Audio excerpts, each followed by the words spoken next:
अयोध्या में फैसला होने वाला था, उत्तर प्रदेश में पूरा भारतवर्ष बंद था और केंद्र सरकार ने एक भी फोर्स नहीं दी, लेकिन बहन जी ने होमगार्ड और अपने पुलिस के दम पर, पीएससी के दम पर उत्तर प्रदेश को संभाला। ये सबसे बड़ा एग्जाम्पल है। एक बात कहा करते थे, जब मान्यवर साहब इस पार्टी बनाने से पहले 1965 से लेकर 75 तक उन्होंने आरपीआई को बचाने के लिए महाराष्ट्र में आंदोलन किया, संघर्ष किया, कहीं न कहीं वहाँ कमियां रही। उसके बाद यूपी कह लीजिए सामंतवाद का सबसे बड़ा अगर कोई अड्डा था तो यूपी था, तो मान्यवर साहब ने गला पकड़ लिया यूपी को, और कांग्रेस की प्रचंड बहुमत में पूरे देश प्रदेश में सरकारें चल रही थी, एक तरफा सरकार चल रही थी। जब देश आजाद हुआ तब से लेकर लंबे समय तक सरकारें चली हैं, ये बताने की बात नहीं है, पूरी भारतवर्ष के लोग एक एक लोग जानते हैं।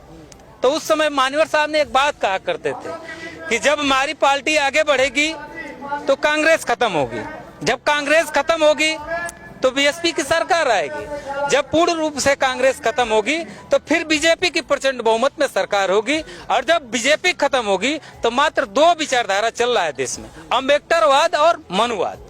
आप किस विचारधारा को फॉलो करते हैं, इतना ही करते हैं, आपके ऊपर है। लेकिन मेरा चैलेंज है कि आने वाला समय बहुजन समाज पार्टी का होगा। तीसरे नंबर की सबसे बड़ी पार्टी अगर कोई है और राष्ट्रीय पार्टी है तो बहुजन समाज पार्टी है। और राष्ट्रीय पार्टी होने के साथ साथ ये अपने महापुरुषों, मिशन, मूवमेंट को लेकर चलने वाली ओनली फॉर वन अगर कोई पार्टी है तो बहुजन समाज पार्टी है।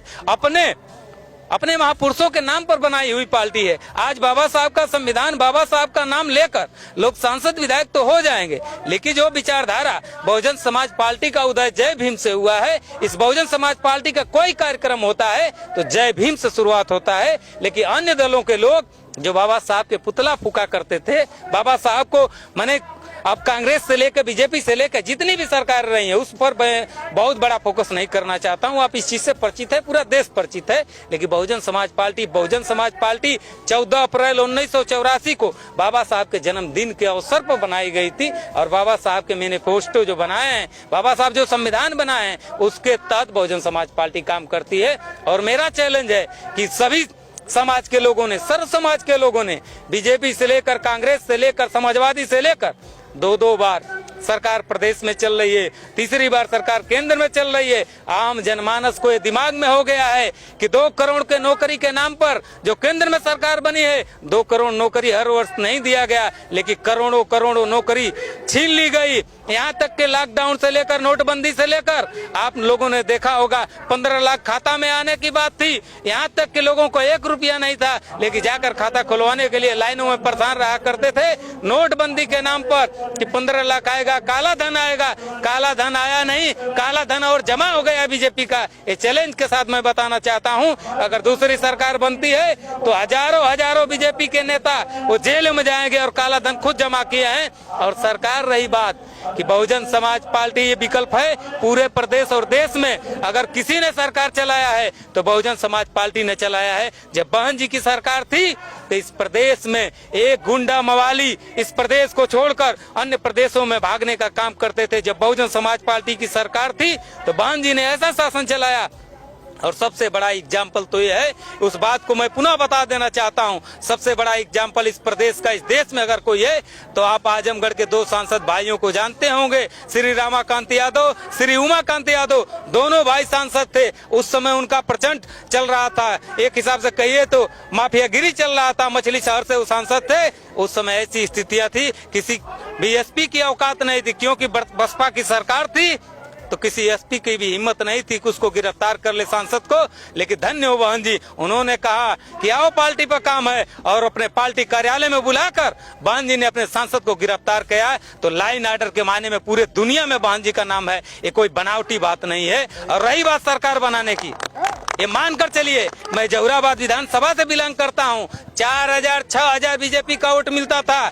हम लोग एकदम जीरो पर हैं। मान सकते हैं कि हमारी स्थिति खराब है, लेकिन आज भी हमारा 50,000 वोट है। कोई ऐसा विधानसभा नहीं है प्रदेश का कि जहां हमारा 30,000 40,000 50,000 वोट नहीं है।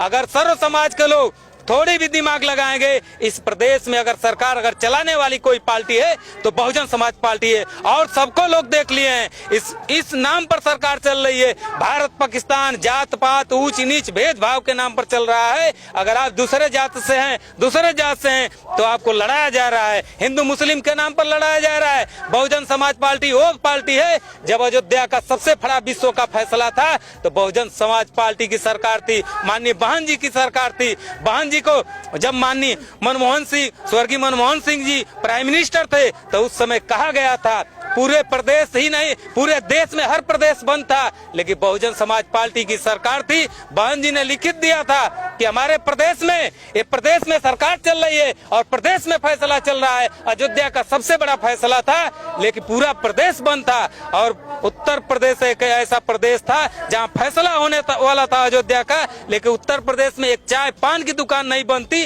पूरा भारतवर्ष बंद था, एक दंगा नहीं हुआ। ये सबसे बड़ा एग्जाम्पल है। अयोध्या में फैसला होने वाला था, उत्तर प्रदेश में पूरा भारतवर्ष बंद था और केंद्र सरकार ने एक भी फोर्स नहीं दी, लेकिन बहन जी ने होमगार्ड और अपने पुलिस के दम पर, पीएससी के दम पर उत्तर प्रदेश को संभाला। ये सबसे बड़ा एग्जाम्पल है। और बहन जी की बात करते हैं लोग, बहन जी जो सब्जी बेचने वाला था, पंचर बनाने वाला था, उसको सांसद और विधायक बनाने का काम किया था। जो आज लोग लंबी लंबी बातें कर रहे हैं, जो राजभर से लेकर, कुशवाहा से लेकर अन्य पिछड़े चौहान समाज के लोगों ने, मैं एग्जाम्पल देना चाहता हूँ, मऊ मेरा पड़ोसी जिला है, दारा सिंह चौहान का आपने नाम सुना होगा। बहन जी ने अपने बगल में अपने सीट से राज्यसभा बेटा लोकसभा बनाया। माननीय मुलायम सिंह यादव जी जिंदा थे, उनके बगल में कुर्सी लगी थी, अटल जी के बगल में कुर्सी लगी थी। यहाँ तक की आपत्ति हो गई थी कि चौहान का बेटा लोकसभा में नेता होगा। बहुजन समाज पार्टी ने लोकसभा का नेता बनाने का काम किया, चौहान समाज के लोगों को बनाने का काम किया और मान सम्मान देने का काम किया। आज एक प्रधान बनने के लिए, जिला पंचायत बनने के लिए आपको अथक मेहनत करना पड़ रहा है। राजभर समाज के बेटे को अगर किसी ने सम्मान दिया, 403 विधायक का अगर किसी ने मालिक बनाया, माननीय सुखदेव राजभर जी को विधानसभा अध्यक्ष बनाने का काम किया, स्पीकर बनाने का काम किया। बाबू सिंह कुशवाहा पढ़ने में अच्छे थे, लेकिन ऐसे हम लोग जैसे सामाजिक काम करते थे, बहन जी ने दूसरा सीएम, समझिए कि डिप्टी सीएम के पद पर रखा। उनको सबसे ज्यादा स्वास्थ्य विभाग से लेकर क्या क्या नहीं विभागें दी। रही बात मुस्लिम समाज की, प्रदेश के इतिहास में सबसे बड़े प्रदेश उत्तर प्रदेश में मैं चैलेंज के साथ बताना चाहता हूं कि सबसे ज्यादा अगर किसी ने सम्मान दिया मुस्लिम समाज को, तो बहन जी ने नसीमुद्दीन सिद्दीकी को 17 विभाग, 22 विभाग देने का काम किया और उनका मान सम्मान बनाने का काम किया। आज जो भी पॉलिसी तय हो रही है मुस्लिम समाज के लिए, मुस्लिम कल्याण बोर्ड से लेकर उनको उर्दू अनुवादक में टीचर से लेकर उनकी जितनी भी योजनाएं चली थी, बहुजन समाज पार्टी ने की। इसका कारण है, सबसे बड़ा कारण क्या है, बहन जी ने जिसको सम्मान दिया, उन्होंने लोगों ने इस बहुजन समाज के पेड़ से फल ही नहीं खाए और डांड काट कर लेकर चले गए। वो बैरियर के समान थे। आज समाज को अपने अगर जोड़े होते तो बहुजन समाज पार्टी राष्ट्रीय पार्टी है, देश में आज केंद्र में सरकार होती। जिनको जिम्मेदारी दी गई थी, जिनको ईमानदारी से काम करना चाहिए था बहुजन समाज पार्टी में, उन्होंने काम करने का काम नहीं किया, अपना पेट भरने का काम किया। बहुजन समाज पार्टी की, हमारी नेता की नहीं गलती है, हमारे कार्यकर्ताओं की नहीं गलती है।